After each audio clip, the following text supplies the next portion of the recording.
So good. Very easy to launch up in there, Mikey. They're packed with distance.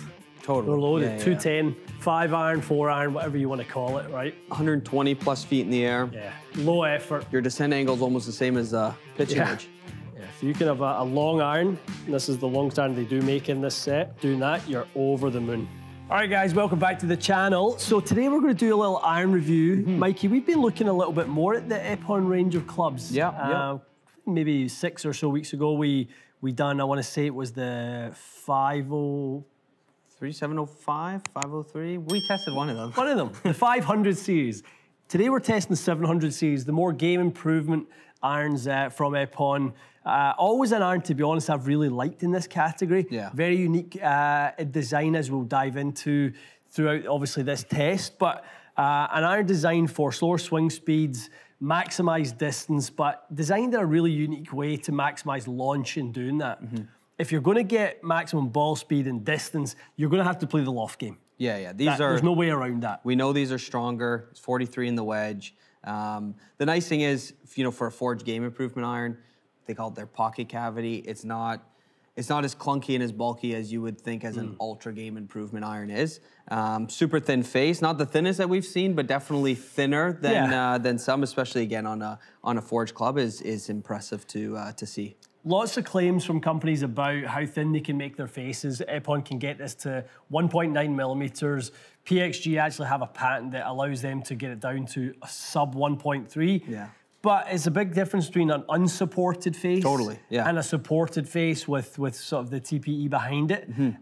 So it is a feat, an engineering feat. It's kind of almost getting into driver design, making faces that thin to obviously get a lot more rebound speed. But the big story is offsetting that stronger loft progression with some really, really low CG. Get that kind of CG as low as you can, propel the launch angle. We were hitting a couple in warming up there, and they certainly get up there, Mikey, that's for sure. Yeah, for sure. Build specs, this is cool. We've built these with UST darts, 120 stiffs. Keen to try these. A little bit different graphic to the original dart that came out. It had PVD. This one is all kind of blacked out. I hit a couple and I thought, I might need to build a set of winter clubs with some of these, but that's the build spec today. Love it. So we are going to do 5 instead of 4. Obviously, we normally do 4-7 wedge. Today we're going to do 5. Only comes in a 5, but the 5 is 23 degrees of loft. 7 is 29. Wedge is 43. So it is very similar to the loft progression of what we normally test. It just has a different number on the bottom. Yep, let's do it. Okay. All right, Michael, we're in Dubai. Welcome to Dubai. Emirates Majlis, 18th hole. We've just concluded the DP World final over at the Earth course at Jumeirah Estates. Barely made the cut. You got 140 yards in. I made the cut and I'm over quickly to the Emirates to shoot a wee video for F1. All right, wedge, 140, strong sort of yardage for me. And we normally set this like 130, 132. 135, Use sometimes maybe 125. You underestimate me quite a lot, but I think we can do 140 today. All right, good luck. Thank you.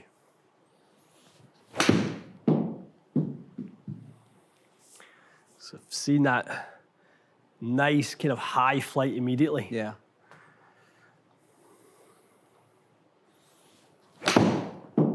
Let the toe that one. Bit of a sucker pin, this one, Michael. Yeah. Tucked in the left side. First couple swings sound pretty good. Yeah, they do sound quite good. Definitely has that higher pitch sound for fast, yeah.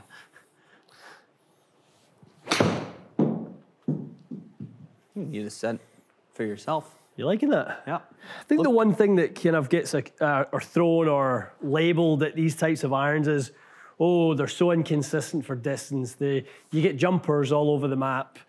Like, I'm pretty sure that's 3 shots in a row that have went like 140, 140, 140 or 139, but they're very, very similar. Obviously, we'll take out that little pull. That was all me, but. I mean, obviously, an iron you wouldn't play yourself every weekend, but it looks super easy. It is very easy. I mean, looking down at them too, a little bit larger footprint.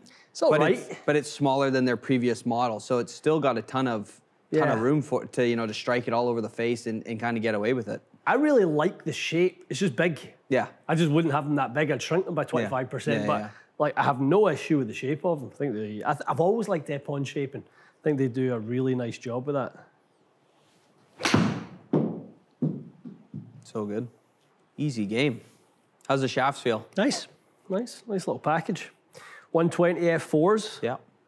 Smoothies. One more.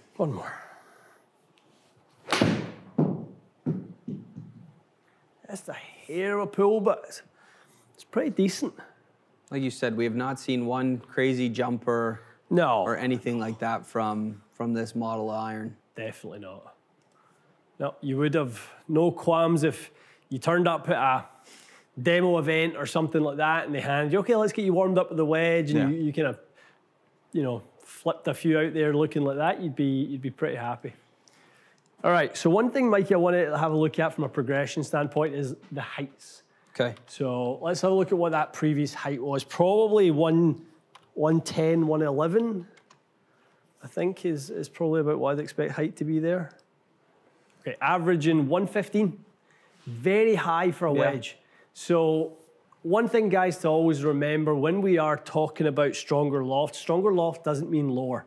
It certainly doesn't have to mean lower. And if the companies are doing a really nice job, they are offsetting stronger lofts with lower CGs, which in this case, I'm expecting to see because of the nature of Epon and the quality of the product that they do produce. But immediately we're seeing that in the wedge. That's a higher wedge than I normally would have. Totally. Right, totally. So this, if I see that, I'm probably expecting heights in the 130s with the 7, which is very high.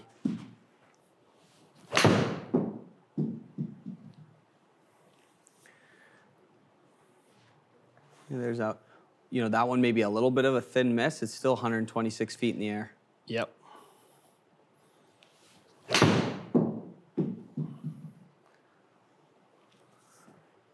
When you strike it, it sounds like a driver. Yeah. I mean, we were joking earlier on doing that little sort of but when you do that with a driving iron, that's what a driving iron sounds like. Right, when you get the faces that thin, the pitch does go up. Yeah. It was a nice strike right there. Yep. 5,000 spin off the 7 iron. Yeah, and it's not something to get too absorbed in the spin because we're looking at 128.4 and landed at 51, right? No issues. Guys, when we talk about spin rates are not the predominant factor in stopping the ball on the green. That's not how a ball stops. It might have a fraction of an impact on it, but really the land angle is the dominant factor when it comes to stopping the ball on the green. We can have, loads of spin and a very flat angle of descent.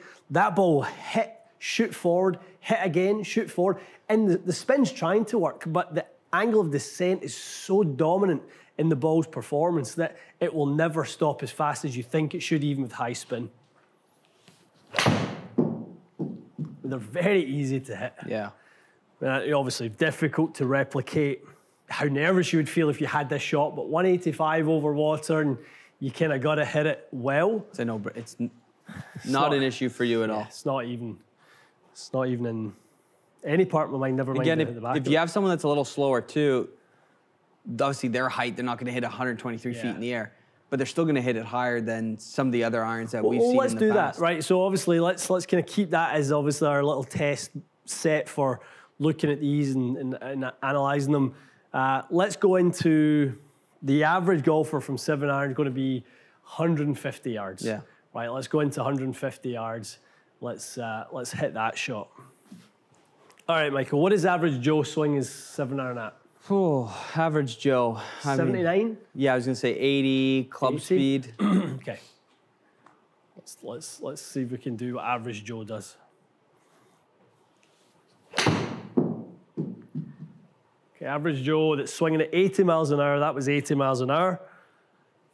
Average Joe's pretty happy with that. Yeah. Right, strike pretty solid. Good launch angle. Coming at 85 feet. Right. Guys, we always talk about this. It's just, we talk about the same stuff. We reiterate the same fundamentals. If we can keep the peak height above peak height on normally a 6 iron, and this is the loft of a 6 iron, obviously, Mikey, we're really, really in the higher stakes. If you're below the swing speed on your sort of 6 or 7 iron, so if that peak height there was 70, and our club head speed is 80, we know we've got something kind of missing. So that there, again, people look at the spin goes too low spin. It's coming in at 43.4 degrees, Mikey. The average Joe doesn't do that. They get it coming in at 38, 39, and the ball doesn't stop that easily. That got up in the air so nicely. If I'm kind of the average amateur golfer and I'm 80, 81 miles an hour, and I'm kind of looking at these going, okay, if I do my part and strike these in the middle of the head, like what does it go to? I mean, that's at 96 feet, Mikey.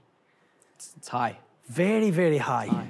So, again, encouragement for you guys, right? This is, again, you know, the type of iron, this is not the type of iron that I'd play. It's the type of iron that golfer plays. Totally, 100%. Right? The average golfer. So, you know, if we can sort of show a little bit of that, then that should be encouragement for you guys.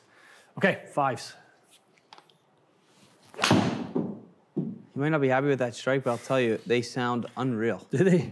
Yeah, that just felt like I caught it thin. How's that offset progression as you kind of creep up from the pitching wedge to the 5? It's okay. Yeah. It's actually not off-putting at all. So good. Yeah, very easy to launch up in there, Mikey. They're packed with distance. Totally. They're loaded. Yeah, 210, 5 iron, 4 iron, whatever you want to call it, right? 120 plus feet in the air. Yeah. Low effort. Your descent angle is almost the same as pitching wedge. Yeah, if you can have a long iron, and this is the longest iron they do make in this set, doing that, you're over the moon. So good. Feathered 5 irons. Just smoothing in 5 irons from 215. Easy game. Easy. 6 months, you're on the tour. Seniors tour, Mikey. Yeah, tour's a tour. You're just putting on a clinic. It's unreal. So good. All right, what about average Joe? We'll see if average Joe can handle a 5 iron. Let's see what he can do. See if What's Joe hitting this in from? 175? Yeah, 175, 180, yeah. 86. I mean, that's come out like an absolute rocket. 190 on the fly at 86 miles an hour. Average Joe is licking his chops. He's actually reaching in his pocket for his wallet. Yeah. Now, would average Joe be as steep as 1.2 down? Yeah, I mean, to be there or thereabouts. Okay. That's fairly... Let's go back. Let's give Joe a little credit. Let's bring him back a little bit.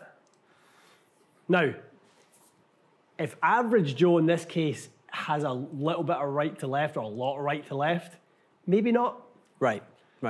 But if Cutty Joe wants a set of irons, this is probably for Cutty Joe. Right, so 85 miles an hour. So doesn't quite have that like forward line, but still flew 175, what we kind of thought it would. So when Cutty Joe's yelling at that, get up. Yeah.